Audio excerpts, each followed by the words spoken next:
Okay, so this is how you're going to set up the experiment.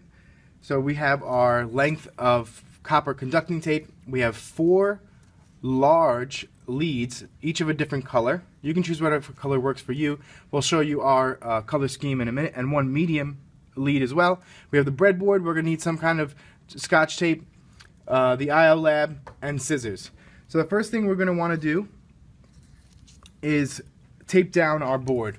So we're going to grab some scotch tape and tape down each of the corners so that it doesn't move around while we're trying to take measurements. So 1 piece of tape on each corner should do the trick. Okay, so now we have our conductive sheet taped down. We're going to start making our configurations. So the first one we're going to make is a 15 centimeter long piece of copper. It's going to be centered on the piece of paper. So what you want to do is lay it out over where you're going to put it. With your finger, you're going to mark on the copper tape, and you can see my marking I put there. Then you're going to cut maybe just slightly on the line or past the line. You could just do it on the line probably. I'm going to cut that.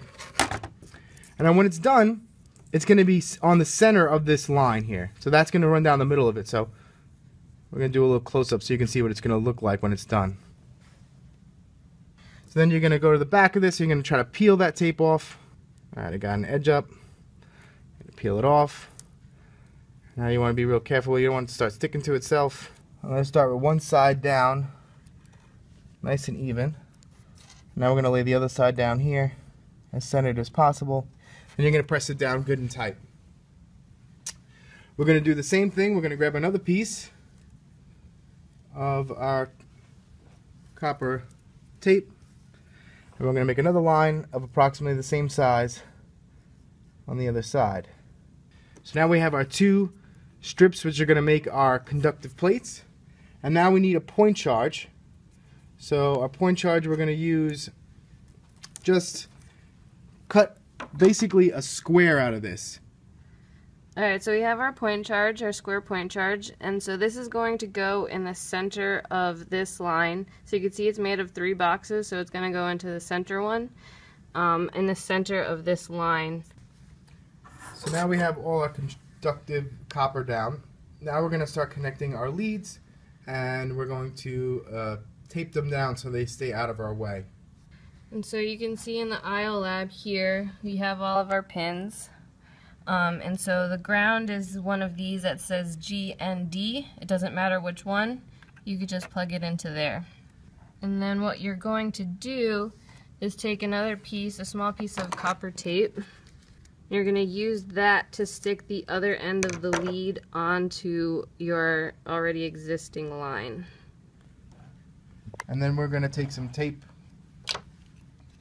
and we're going to tape this side down. Again, be careful with the tape, because once you put it down, you will rip the paper if you try and take it up. Good. Okay, so we're going to hook up the 3.3 volts to the point charge. So you can see on the IO lab here, there's a couple of them that say 3.3 volts. So you're going to we're taking our red wire and hooking that into the 3.3 volts. I have another piece of copper tape, and we're going to hook this lead up to the point charge. So let's... Okay, so we already now have the 3.3 volts going to our point charge, and we're going to take this white wire, hook it up into the other 3.3 pin in the IO lab, and hook that up to the other line of our parallel plate capacitor.